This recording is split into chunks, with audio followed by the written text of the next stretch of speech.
हर बाज की ज़िंदगी में बढ़ते उम्र की मोड़ पर एक ऐसा समय आता है जहां उसके सामने पहले दो रास्ते सरल और तुरंत समाधान देने वाले होते हैं और वही तीसरा रास्ता कठिन और पीड़ा देने वाला होता है। लेकिन बाज पीड़ा चुनता है और यहीं से शुरू होता है बाज का पुनर्जन्म। हमारे ज़िंदगी में कई ऐसे मौके आते हैं जब हमें परेशानियों का सामना करना पड़ता है।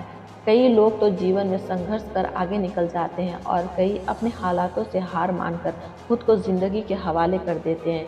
ऐसे में हमारी ज़िंदगी और हमारा खुद का कोई वजूद नहीं होता। दुनिया उसी को सलाम करती है जो अपने कलाम खुद लिखते हैं। सिर्फ इंसान ही नहीं, कुदरत में हर प्राणी के साथ ऐसा होता है। आइए जानते हैं बाज के जीवन से जुड़ी आश्चर्यजनक किंतु एक ऐसा सत्य जो हम सबको प्रेरणा देगा। बाज लगभग 70 वर्ष जीता है, परंतु अपने जीवन के 40वें वर्ष में आते आते उसे एक महत्वपूर्ण निर्णय लेना पड़ता है। इस अवस्था में उसके शरीर के तीनों पर मुख्य अंग बेअसर होने लगते हैं। पहला, पंजे लंबे और लचीले हो जाते हैं और शिकार को पकड़ने में कमज़ोर हो जाते हैं। दूसरा, चोंच आगे की तरफ मुड़ जाती है और भोजन निगलने में मुश्किलें पैदा होने लगती है। तीसरा, पंख भारी हो जाते हैं और सीने से चपकने के कारण पूरे खुल नहीं पाते और उड़ानें सीमित कर देते हैं। भोजन ढूंढना, भोजन पकड़ना और भोजन खाना, तीनों प्रक्रियाएं अपनी धार खोने लगती हैं।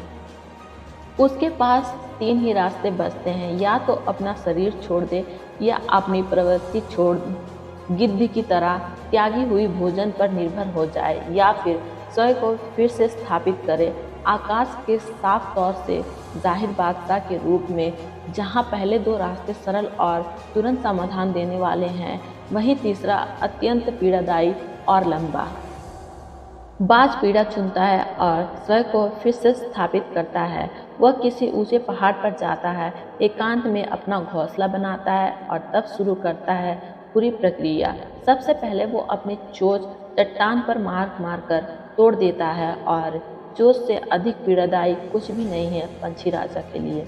अब वो इंतज़ार करता है चोंच के फिर से उग आने की, और उसके बाद वो अपने पंजे भी उसी प्रकार तोड़ देता है और इंतज़ार करता है पंजों का फिर से उग आने का। नई चोंच और पंजे आने के बाद वो अपनी भारी पंखों को एक एक कर नोच कर निकालता है और प्रतीक्षा करता है पंखों के पुनः उग आने का। 150 दिन की पीड़ा और इंतज़ार, और तब उसे मिलती है वही भव्य और ऊंची उड़ान। इस पुनर्स्थापना के बाद वो ऊर्जा, सम्मान और गरिमा के साथ 30 साल और जीता है। आपने कई बार ये सुना होगा, भगवान भी उसी की मदद करते हैं जो अपनी मदद खुद करता है। आज आपको इसकी मिसाल मिल गई होगी। जैसे बाज संघर्ष करता है 150 दिन तक और भगवान उसका संघर्ष बेकार नहीं जाने देते। उसको नई जिंदगी देकर कुदरत हमें सिखाने बैठी है। जैसे पंजे पकड़ के प्रतीक हैं चोंच सक्रियता की और पंख कल्पना को स्थापित करते हैं। इच्छा हालातों पर काबू रखने की, सक्रियता स्वयं के अस्तित्व की गरिमा बनाए रखें कि कल्पना जीवन में कुछ नएपन बनाए रखने की।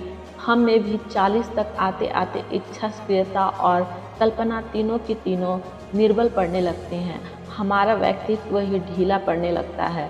आधे जीवन में ही जीवन खत्म होने जैसा लगता है। उत्साह, आकांक्षा, ऊर्जा नीचे की ओर जाने लगती है। हमारे पास भी कई विकल्प होते हैं, कुछ सरल और कुछ पीड़ादायी। हमें भी अपने जीवन में मजबूरी भरे अतिजनेपन को त्याग कर काबू दिखाना होगा। बाज की पंजों की तरह हमें भी आशा पैदा करने वाली वक्र मानसिकता को त्याग कर ऊर्जा से भरी सक्रियता दिखानी होगी।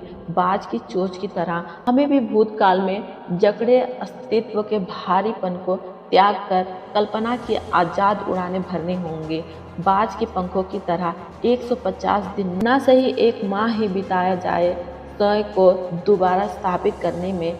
जो शरीर और मन से चिपका हुआ है उसे तोड़ने और नोचने में पीड़ा तो होगी ही। बाज तब उड़ाने भरने को तैयार होंगे। इस बार उड़ानें और ऊंची होंगी, अनुभवी होगा और अंत की ओर जाएगी। जीत तक जंग जारी रहेगी।